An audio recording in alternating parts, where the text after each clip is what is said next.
അപ്പൊ മോളി ചേച്ചിക്ക് കൊടുക്കല്ലേ? എന്താ ഒരു ആവേശമില്ലാത്ത കൊടുക്കല്ലേ? ഇത് കൊടുക്കുമ്പോ ഞാനല്ല കൊടുക്കുന്നത്, ഇത് നിങ്ങളാ കൊടുക്കണേ. കാരണം എന്താണെന്നറിയാം, ഞാനൊരു ഉപകരണമായിരുന്നുള്ളൂ.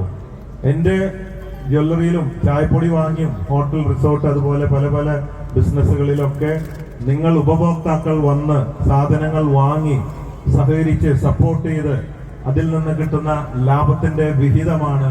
അല്ലാണ്ട് ഞാൻ മോളിന്ന് കൊടുന്ന പൈസയല്ലത്, നിങ്ങൾ തന്ന പൈസയാണ്, നിങ്ങളുടെ പൈസയാണ്. ഈ 5 ലക്ഷം നിങ്ങളാണ് കൊടുക്കുന്നത്. ഞാൻ എൻ്റെ കൈ ഒരു ഉപകരണമായിട്ട് ഉപയോഗിക്കുന്നുള്ളൂ. അതുകൊണ്ട് നിങ്ങളോട് നന്ദി, പ്രത്യേകം നന്ദി. ഇതുപോലെ ഒരുപാട് സഹായങ്ങൾ നമുക്ക് ഒരുമിച്ച് ചെയ്യാം. അബ്ദുൾ റഹീമിനെ രക്ഷിച്ച പോലെ, അതുപോലെ നിമിഷപ്രിയെ കൊല്ലാൻ കൊടുക്കാതെ നമുക്ക് രക്ഷിക്കാമെന്ന് അത് മലയാളി മാത്രമേ പറയുള്ളൂ. കാരണം 34 കോടി സമാഹരിച്ചത് ലോകത്ത് ആദ്യമായിട്ടാണ് ഒരു വ്യക്തിയെ രക്ഷിക്കുക എന്നുള്ള റെക്കോർഡാണ് മലയാളികളെ തിരുത്തിയിരിക്കുന്നത്. വീണ്ടും തിരുത്തിയിരിക്കുകയാണ്. അതുകൊണ്ട്